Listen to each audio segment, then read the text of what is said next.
such a nice... Hey? Alright.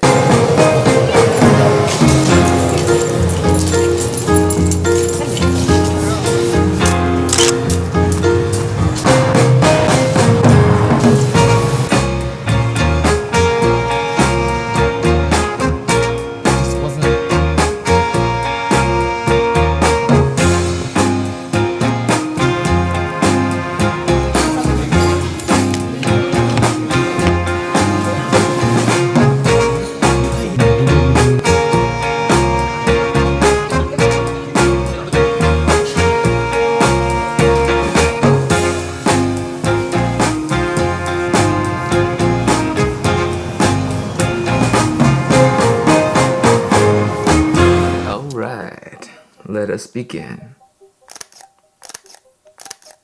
Hello everyone, and welcome to my Leica M11 street photo walk video.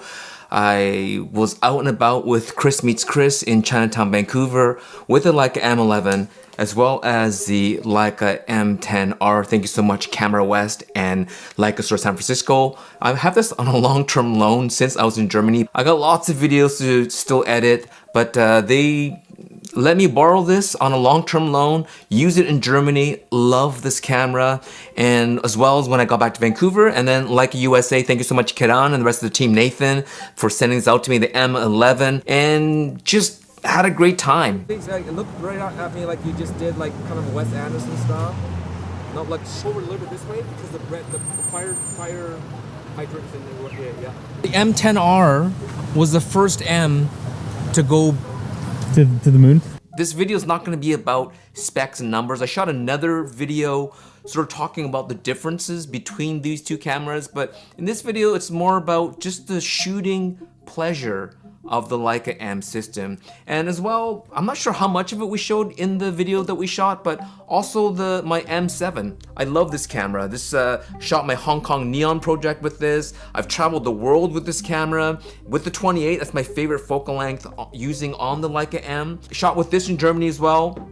Shot with this here, the M11. This is the black chrome, so it is using an aluminum top, so it is nice and light, but this M10, it's it's all brass top and bottom, does have the camera craft grip as well as the retro photo York brass shutter, so it's just a beautiful looking camera.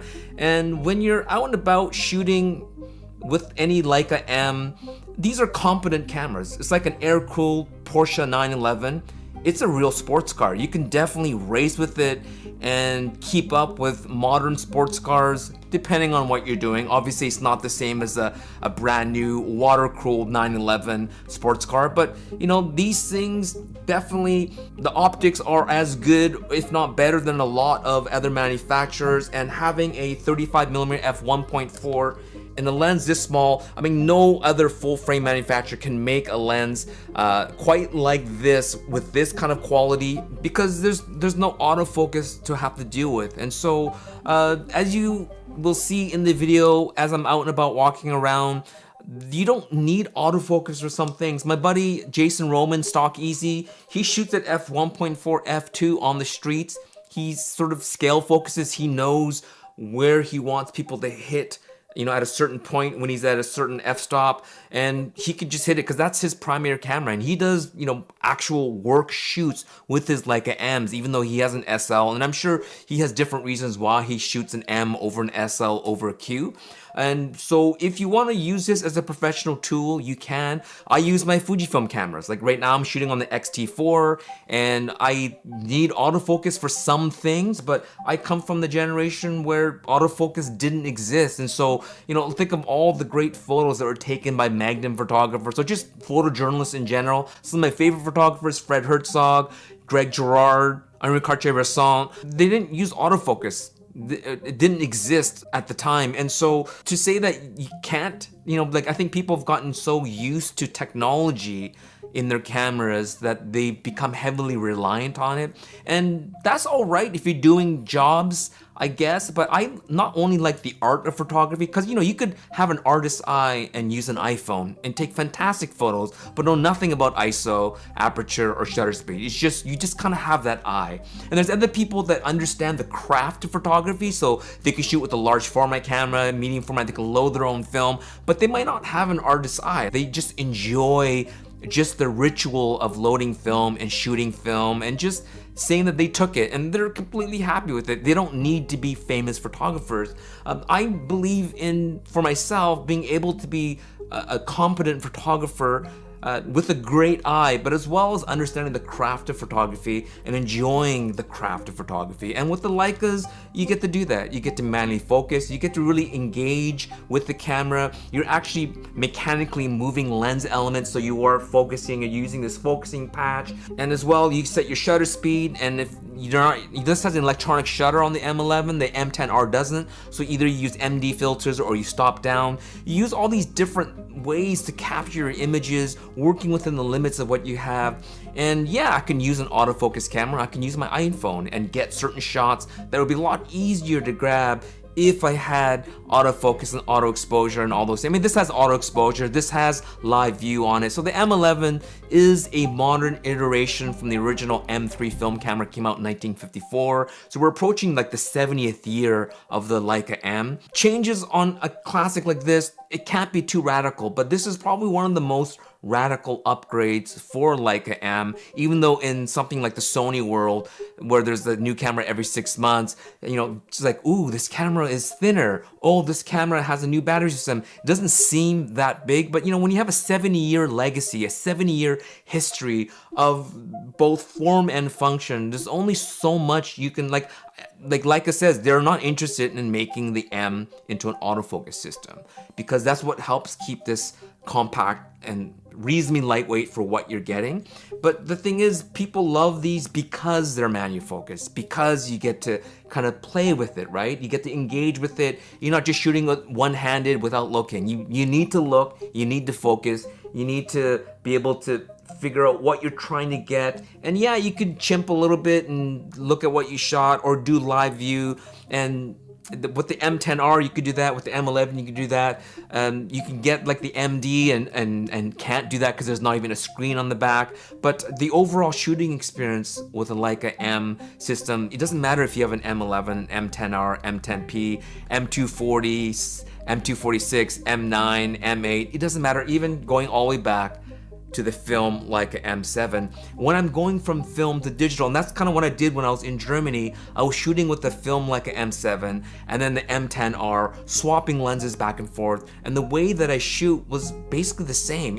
I didn't have to change the way I was shooting. So a lot of people who say they love the process of shooting film, well, I get that. It's not exactly the same, but you get a similar feel and you get a certain flow shooting with the rangefinder. Well, going from film to digital, it was just a great way of shooting when I was in Germany. And maybe the total volume of photos are less than if I was shooting with an autofocus, auto everything camera, but I don't really care because I'm shooting for the pleasure of it, and that's kind of why I love photography. And so I had a great time shooting with the M11. Thank you so much, Chris, for walking around with me. We went to a couple of cafes, so we went out, walked around, took some shots, went, sat down, talked about photography, and talked about watches, talked about sneakers, and our likes and dislikes when it comes to food and drink.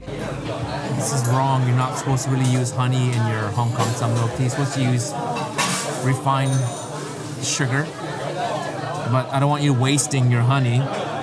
And then we went to a sneaker shop and looked at some sneakers. And again, that kind of plays into sort of, the pleasure of wearing something that is beautiful, but as well as functional, right? So you can pretty much, shoes don't need to look cool. And really, if you just got a black pair of shoes and they're functional, why do you care what they look like? And some people are that way, right? Some people said, look, I just want to wear a pair of Skechers and I'm good. They don't need to be legit. They don't need to be on point. As long as they're comfortable, I'm happy, and that's fine.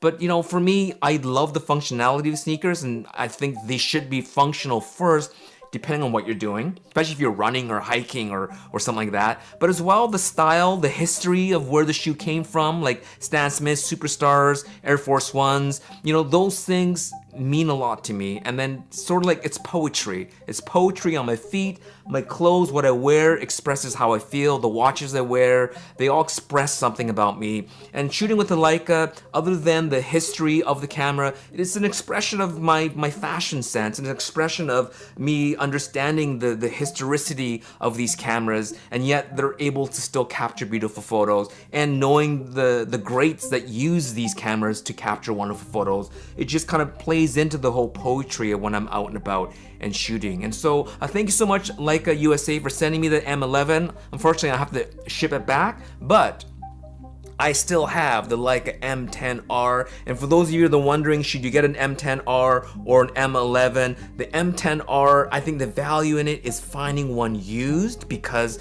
these two are still selling the same price. Leica told me when I was in Germany, they have no intention of dropping the price of the M10R, and so for the same price, M11 is the way to go. But finding these used, the M10, M10P, M10R, the M10R I think right now at Camera West and Leica Store San Francisco, I think it's like $6,000. So you save $3,000 from buying a new one, and as well as the availability of accessories like this camera craft grip, as well as like tons of used batteries or chargers or third-party options. There's a lot more options with the Leica M10 body because it's been around for, I don't know, what, 5 or 6 years. So there's a lot of third-party accessories for it. So I would recommend, you know, looking at used prices. So I'll leave the link down below for Camera West as well as Leica Store San Francisco to find a minty copy of an M10R, either in silver or black. Still has the brass top and bottom plate, so it's very classic Leica M. And a little bit more fiddly, right? I mean, you get to play with it a little bit more because you have to take the bottom plate off. Some people aren't huge fans of it. I wasn't, but with this camera craft grip, I do have access to the battery and the memory card slot without having to take that bottom plate on. Also, the Arca Swiss type connector, so I can just put this straight onto my tripod. So thank you again, Chris, for shooting with me, and let me know down below if you guys like that type of video. I'll do more, just kind of walking around with whatever cameras I have. But for now, it's going to be the Leica M10R pretty much as I'm out and about in Vancouver, as well as my Leica M7, because I am testing out some new film from Camera Film Photo, the Kiki Pan. So that's what's loaded in here right now. So I'm having fun shooting with that. And I got to ship this back to Leica. So goodbye, Leica M11. We will perhaps run into each other again sometime soon in the near future. We'll talk to you soon. Happy shooting. Man, that's such a nice... Hey? All right. Peace.